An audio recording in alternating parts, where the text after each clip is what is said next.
Our commitment to our kids' education has to continue throughout their academic lives. So from the time our kids start grade school, we need to equip them with the skills they need to compete in a high-tech economy.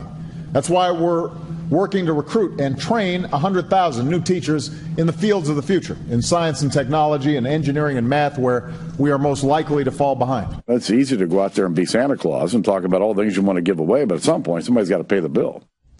Well, today the president was in Georgia touting a program. He wants to have the federal government provide preschool for every 4-year-old child from lower and middle class families. Pre-K program. We're back with our panel. Charles, what about this? I find it amazing.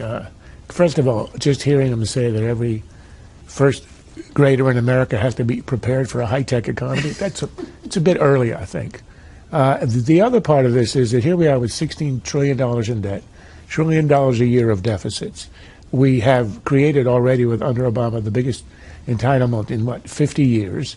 And now he wants to create a new entitlement for preschool for every 4-year-old in the country. But the worst part, it isn't just any new entitlement. It's an entitlement in an area where we know that the $7 billion a year that we spend on Head Start doesn't make any difference after the 3rd grade. There's a study that HHS has done that showed that. So it's a failure, and yet he wants to double down and to make it universal. That's probably a definition of a liberal. Now, Kirsten, he cites study after study showing childhood early learning, the better they do down the road. Conservatives point to other studies that it doesn't have a benefit by the time they reach 3rd grade.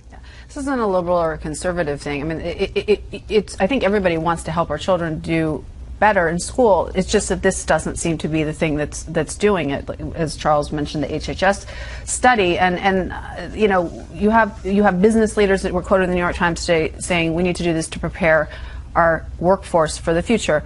They're 3- and 4-year-olds. You know, they're children. They don't have to be in preschool. I think that we should offer something to help at-risk kids, but to do something universal for every child, for a child that's in a happy home, that's, you know, learning from their parents, doesn't necessarily have to be in preschool. But I think we should make it available to kids who maybe don't have the same opportunities. And Judge, from a libertarian point of view, I assume any expansion of the federal government is not something you're...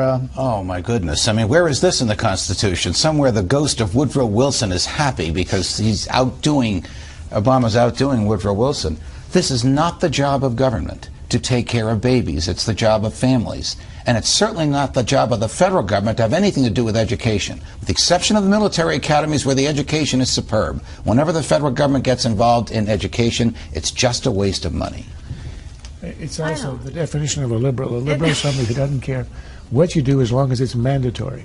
And this idea of expanding this program at this tender age, I think, is offensive for those parents who want to keep a kid at home, and also it's useless. There are programs that they have found have been helpful, and it's not at such a young age. It's actually for kids in the summertime. As they get older, it tends to be when you see the gaps growing between kids who come from more affluent homes versus poor children. But that's and so not the president's job. I didisagree. I mean, that's why I think that's the definition of a liberal. I actually think the government can help out in this situation and help these kids who are falling behind and would benefit from being in summer programs. I just don't think this the pre-K thing should be universal.